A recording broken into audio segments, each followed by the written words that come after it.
आजकल शिवानी जी बहुत सारे धर्म गुरु पैदा हो गए हैं, धर्म के ठेकेदार हो गए हैं और धर्म के नाम पर लोगों को डरा करके लूट भी रहे हैं। लोगों की श्रद्धा धर्म के प्रति कम होती जा रही है और जो धर्म गुरु जिनको हम मानते हैं कि वो समाज को सच्ची राह दिखाएंगे, उनका अपना खुद का व्यक्तिगत आचरण भी कोई बहुत अच्छा नहीं है। ऐसे में व्यक्ति क्या करे? जो हमें ज्ञान देता है उसके पास जो है वो हमारे को वो दे रहे हैं।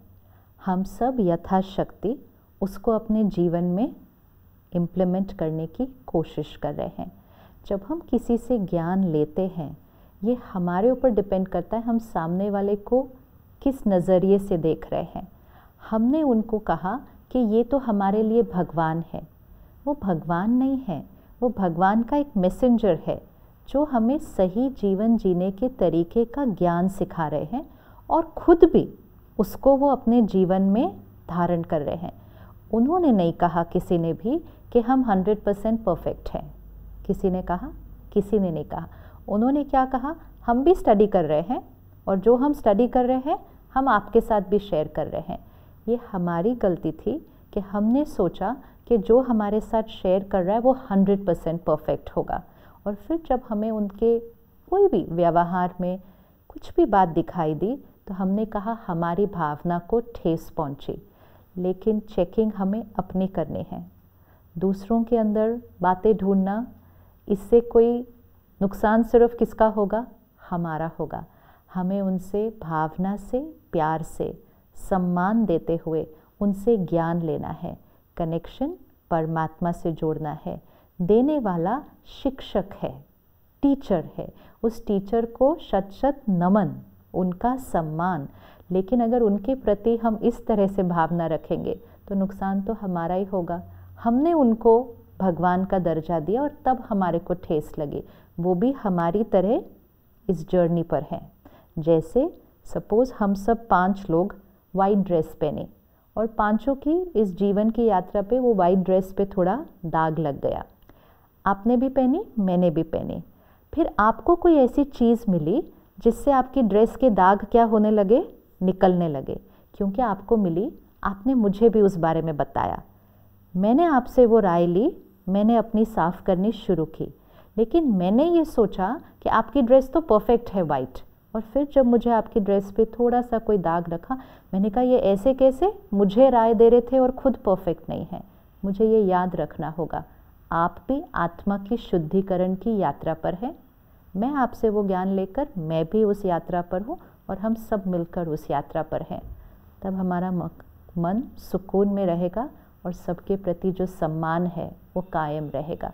और धर्म वर्ड को हम अंडरस्टैंड कर लें अगर, कि धर्म मीन्स क्या, आत्मा का धर्म क्या है।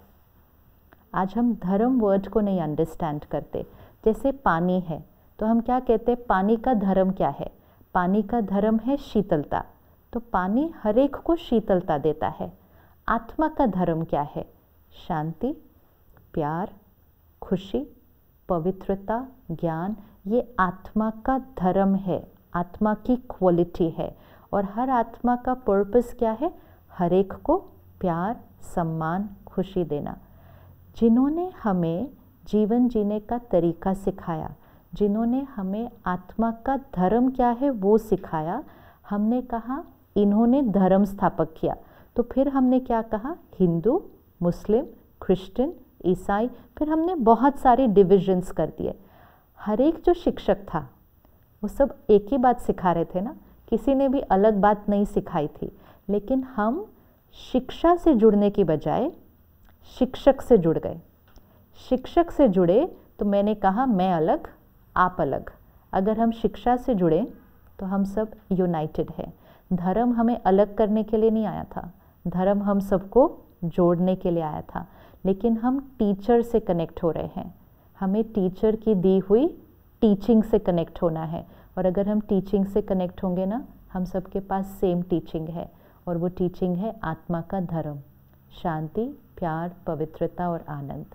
मुझे लगता है कई बार हम ओवर एक्सपेक्टेशन भी रखने शुरू कर देते हैं अपने टीचर्स के प्रति। हाँ, तो वो ओवर एक्सपेक्टेशन, हम एक्सपेक्टेशन परफेक्शन की कर रहे हैं।